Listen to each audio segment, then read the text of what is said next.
keluarga Sakit Pajas yang bernama Pak Karman tetap boleh korkadang ke Jawi ini waris-waris aturan foto terus hari berkaskan wartawan foto kameramen yuk lewat Bapak Ibu becak-becak sunset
Sugeng kesepisan katur ingkang sampai kantuk mangke sugeng dar sugeng ngadapi sugeng hanikmati Ais Lydia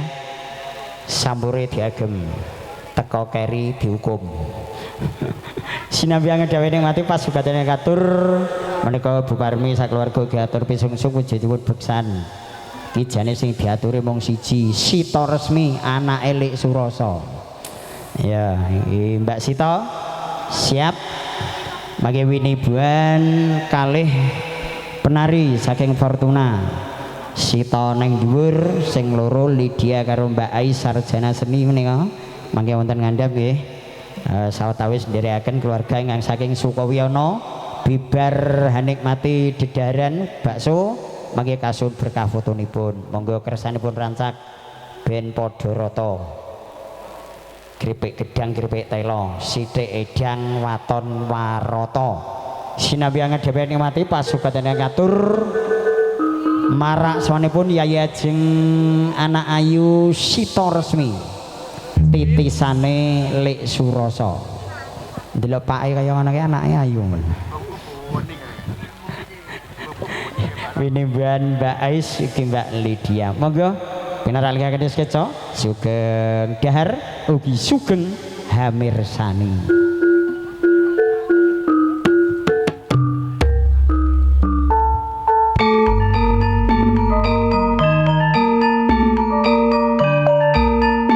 moga keluarga Padas katuran foto keluarga Sukawiyono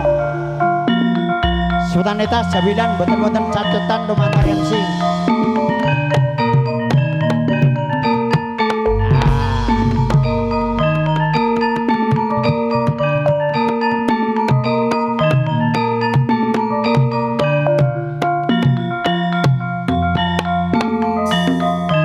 tukar tempat lah apa karo iya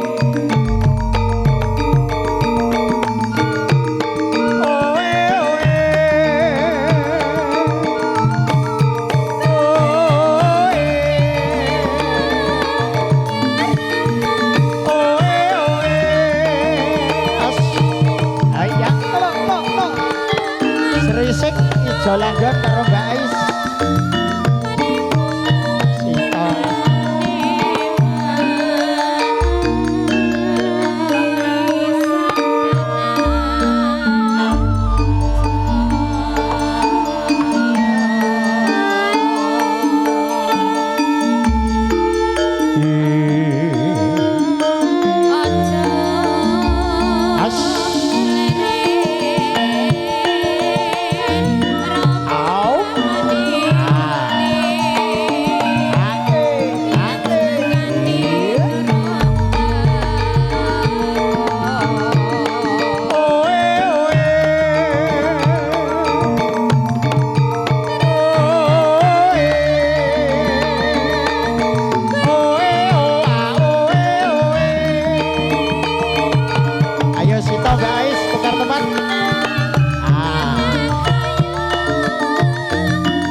berkah foto BD Wiwiti Mbah Lurah wangel ora Pak Lurah sekalian Ibu monggo kasuwun foto keluarga Bu Parmi Pak Muji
Ibu Bapak,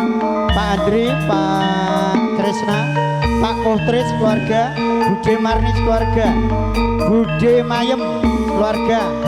Pak Lek Suyono, Lek Harsono, monggo.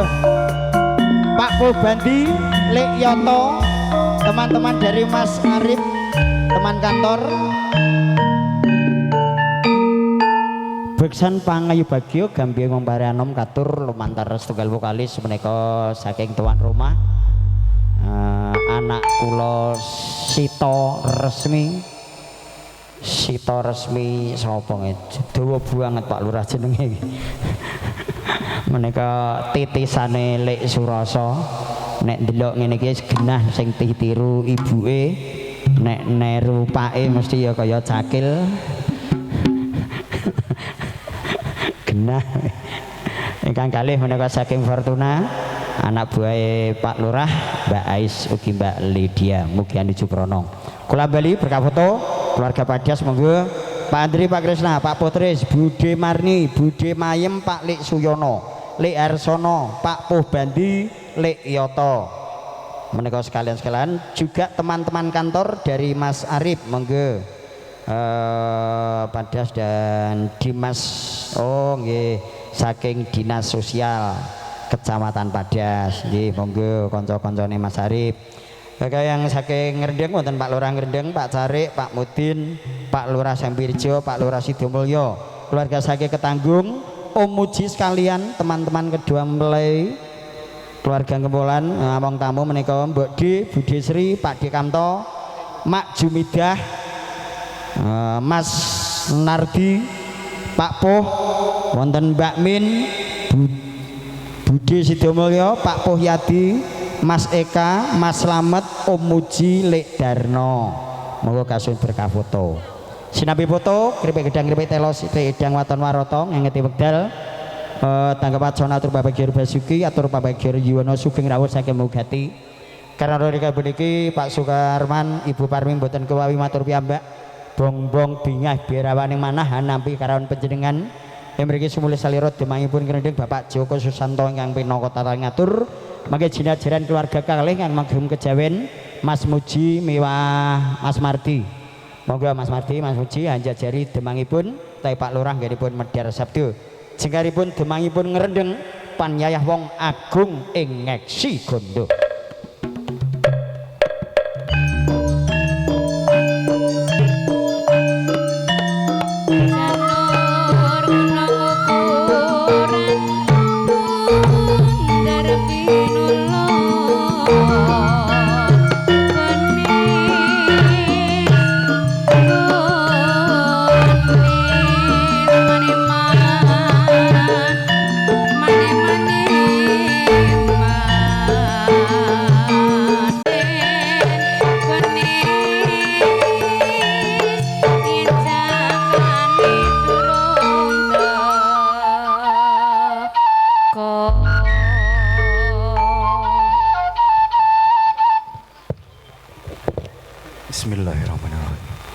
Assalamualaikum warahmatullahi wabarakatuh.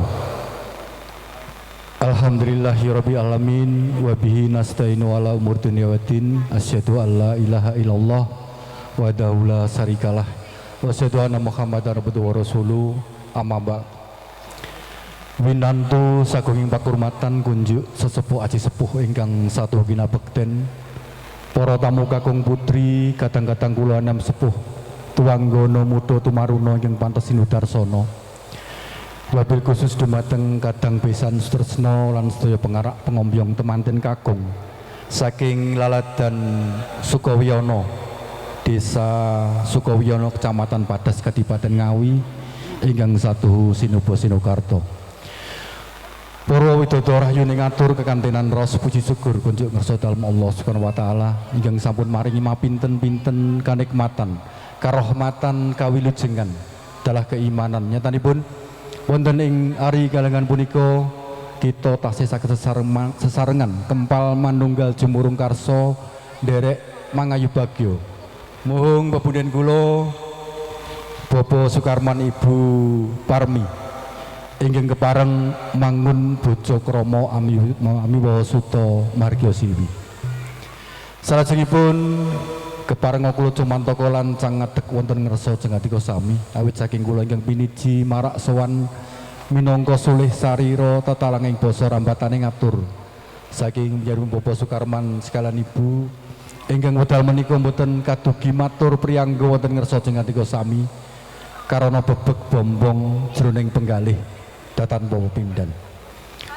Sepisan Bapak Sukarman ngaturaken sugeng rawuh dumateng sedaya tamu undangan. Mbok pilih wonten setunggal kalih tamu undangan ingkang dereng katuran pambagya harja utawi jawatasta. Sepisan malih ngaturaken sugeng rawuh sugeng lenggah kanthi mardikaning penggalih saksamaning budi kalawan karsa. Jangkep ingkang angka kalih Bapak Sukarman ngaturaken gunging panuwun ingkang tanpa pepindhan. Dene jengadika sami sampun keroyo-royo nisihaken wedal saha keperluan sanes saperlu nuhoni menapa ing dados atur undanganipun Bapak Sukarman sekalian garwa sepisan malih ngaturaken gunging panuwun ingkang tanpa upami.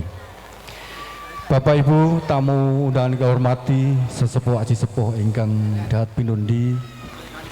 menapa ta darunanipun dene jengadika sami katuran rawuh wonten siang punika. Boten sanes Bapak Sukarman namung nyuwun panjurung donga pangestu ingkang wilujeng. Anggenipun bayangkari putra putrinipun ninggih Roro Ayu Ariska Milawati ingkang sampun kasembatan kajatukrama priya pinilih ninggih Bagus Arif Setyo Budi Jalu Tanoyo saking piyun Bapak Sukarji Ibu Marti ingkang mijil saking Laladan Sukowiyono Desa Sukowiyono Kecamatan Padas Kadipaten Ngawi. Wondene ijab kabul akad nikah sampun kasembatan kaleksanan sawetawis wedal ugi dawuhipun putra temanten nut satataning adat ingkang tasih sinengker wonten ing Laladan Dusun Gempolan Desa Grendeng mriki ugi sampun kasembatan kanthi wilujeng nir ing sambikala. Mugi rawuh jengadika sami saged dadosaken paseksen bilih putra temanten kalih sampun sah mungguing pemerintah resmi mungguing agami mufakat mungguing adat. Ewa semanten Bapak Sukarman tansah nglenggana bilih sedaya kala wau boten badhe kaleksanan kasembatan tanpa panyengkuyung jengadika sami. Inggih menika dumateng sanak kadang tangga tepalih mitra patepangan utaminipun dumateng Widaya Kasinoman ingkang sampun sabiyantu awujud menapa kemawon wiwit saking bondo probeo bau suku iguh pratikelan sanes-sanesipun ingkang sedaya kala tertamtu saged hangenteng-entengi sesanggeman ugi rancakipun pawiwahan prasaja wonten siang punika Bapak Sukarman boten kuwahi matur namung nyuwun dumateng ngersa dalem Allah Subhanahu wa taala. Mugi sih kadarman panjenengan dadosaken salah satunggaling amal ibadah pikantuk liru ingkang satraju saking ngersa dalem Allah Subhanahu wa taala. Amin. Allahumma amin. Bapak Ibu tamu dan kehormati sesepuh aji sepuh ingkang dahat pinundi wonten paripaos kedaling lati tan kuat bedah kutaning pasti budidayaning manungsa mboten sampurna. Nyatanipun pahargyan prasaja wonten siang punika tebih saderengipun sampun rinancang rinumpaka kanthi tumata. Parandene tumapaing damel tasih kathah kekirangan ing samudayanipun. Mliginipun gupuh lungguh suguh lan tumpang suhipun abdi dalem Sinoman anggenipun lados mawantu-wantu nyuwun diagungi paksami.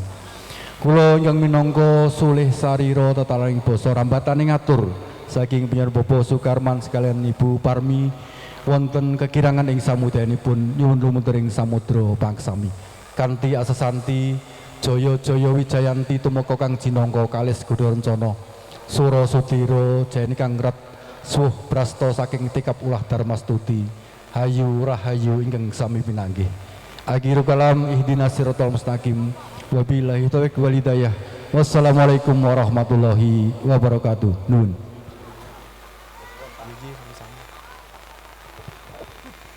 Waalaikumsalam warahmatullahi wabarakatuh. Wijang gamblang cedha malela wijang wijiling wicara panyayah wulan tuwanggal ing wanci panggung kumading sabdo demangipun ngrendeng yang saben kurang ngaturaken tanggap wacana atur pambagyo kunjuk Pak Lurah ngatur panuwun Sehipun Pak Lurah sekalian Ibu katur berkah foto, Pak Lurah Sambirjo, Pak Lurah Sidomulyo, monggo sekalian-sekalian, Pak Carik, Pak Mudin, ugi sedaya ingkang sampun kula sebat ing kala wau. Nggih. Tedak kirap angga sepisan katelah kirap Kanarendran. Dimas Suroso keparenga samata nyalindro lekya.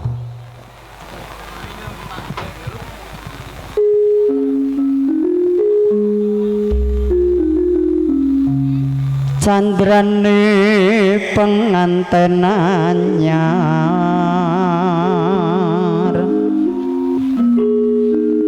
pindha kencana sinangling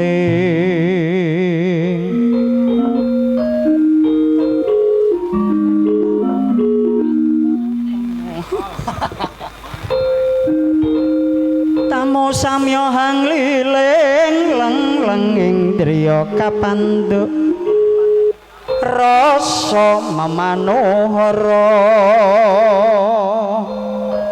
kaya melu hang lakoni sang penganten sinuba binayang karya gegarane kang akrami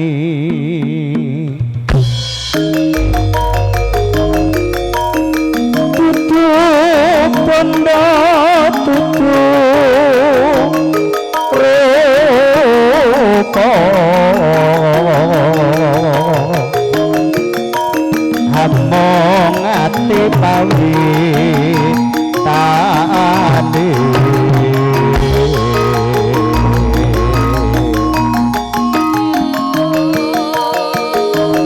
luput pisan kena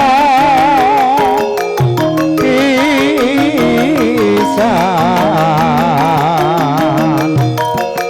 yen gampang ngaluwe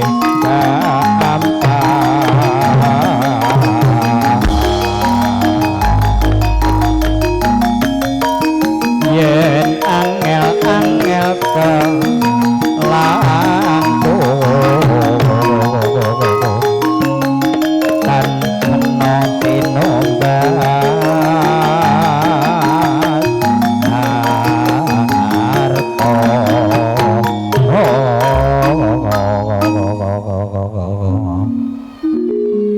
sikra mangsa lumampahan irama Bulura Sambirjo ketunggal bapak berkah foto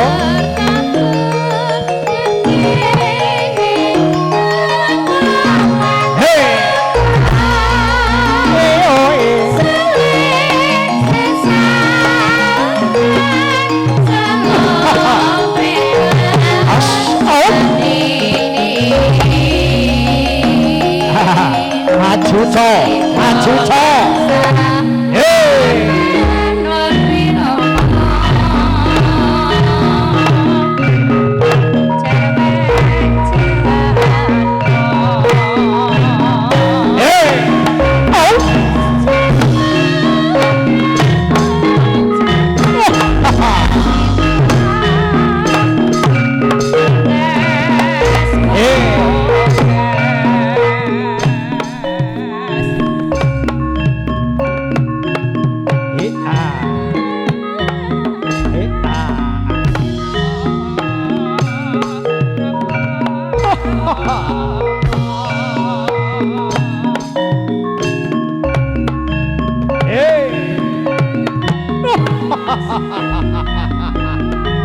ayo le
Jole.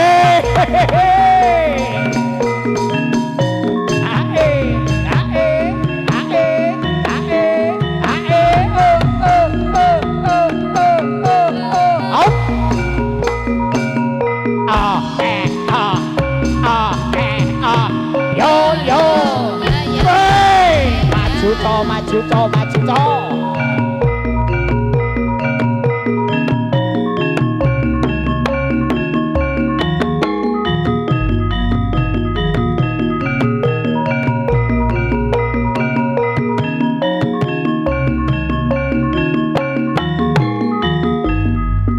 Wis jinaket ing ngarsa Sri Maranata Sri Sang Subha Manggala. Goprak neca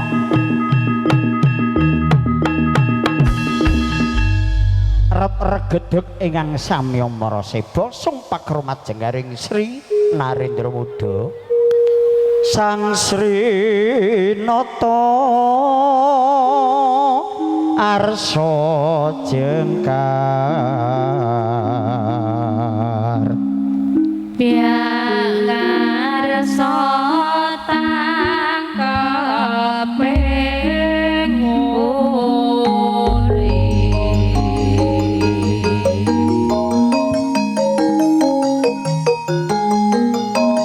saranane wong yen luhung betah lopo kurang guling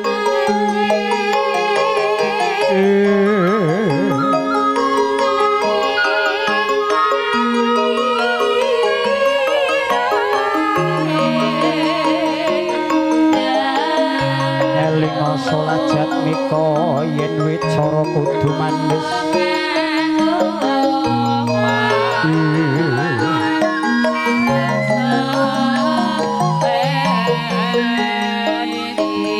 Nulada laku kang utama tumrape wong kang mapan ing tanah Jawa. Pinangka sarana nguri-uri budaya Jawa gegulang handudha-handuduk ngrembakakaken budaya Jawa ingkang endah endi milangoni kadi ingkang gumelar dalemipun Bapak Sukarman Ibu Parmi mapan wonten manggisan ngrendeng sine Ngawi puniki. Pindaning jalma kang ilukaca tangkep asta sembah karna wruhing diri lire budaya kang becik padha tinulata budaya kang ala padha singkirana ya ing kono sejatine werdine nguri-uri budaya Jawa tegak gerap angka sepisan munggo ngayun Ki Subha Manggala tinindian Dimas Surasa yen sasi sura nrangasa lumaksana sinambi beksa hambek esa ingkang mengurdi senadyan seni kagunan jawitan lepian kenya manembah ing ngarsaning Gusti sapecak malang mangung sapecak malang tumoleh kebak ing pangarah-arah kebak ing kaprayitnan labeng kenya bangkit kinarya pengayuman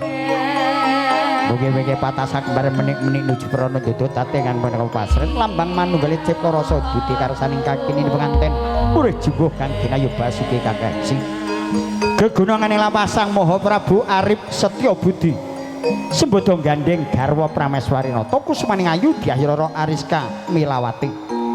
renggang gula kemapir pulut pukulet tanas tanira datan genggang senadya hamung sak rambut tan mantra-mantra tita sawantah panyayaku mojo diratih kang hange jawantah kambanan pangrenggo busana Emilia rias kenangan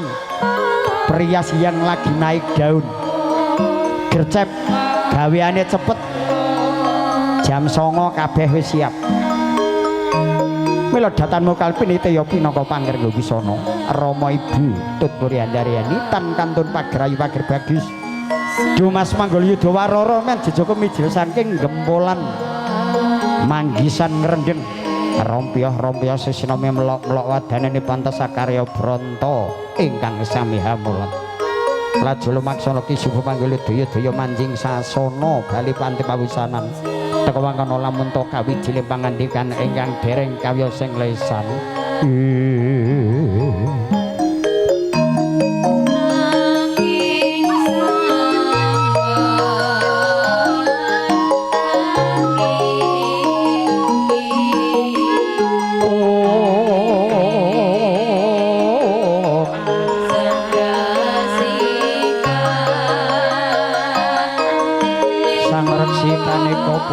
ingkang hanjuk saking wiyadi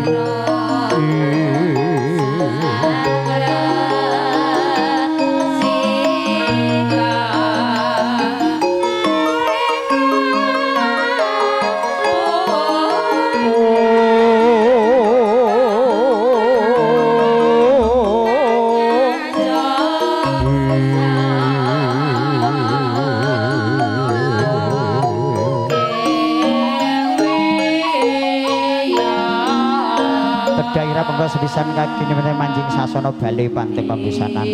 abdi dal kaneman sineman maraksana lados ingkang arupi dedaharan ingkang sampun pikantuk monggo sugeng dahar sugeng hangedhapi sugeng hanikmati kanthi nikmat ing raos mardikaning kayun saksamaning biti kelawan karsa wonten tumpang soduna dungkap abdi dalem kaneman sineman maraksana lados lumantar kawula nyuwunaken lumantar ing sih samudra pangaksami arep ngaturi Pak Lurah Sambirjo dahar arep ngaturi Pak Zen dahar derengang salah Pak ampun ya nggih monggo katuran dahar sedaya sagung para tamu sadereng kehormatan vokalis lumantar 3 vokalis sampun kepareng sabda maraksowan ini ndek kur wonten 3 ingkang markakandhi dening Pak Lurah Bu Lurah Ngrendeng menika wonten Mbak Ayu Aisar Jana Seni vokalis bijil saking Kendal Ngawi wonten Mbak Ayu Lydia semester piro Nduk Kalih Pak loro alhamdulillah wonten isi ingkang setunggal menika Mbok Ane Fortuna Mbak Ayu Wara Sugiyarti ngasta wonten Pamulangan guru TK wonten ing Giribulya kur katur Fortuna sinenggoyong DAS Audio DAS iki Darno apa Dali Darno Audio operatore Mas Darno kagungane Mas Dali kami tuwong lencer iki badhe lumantar kadang-kadang saking Emilia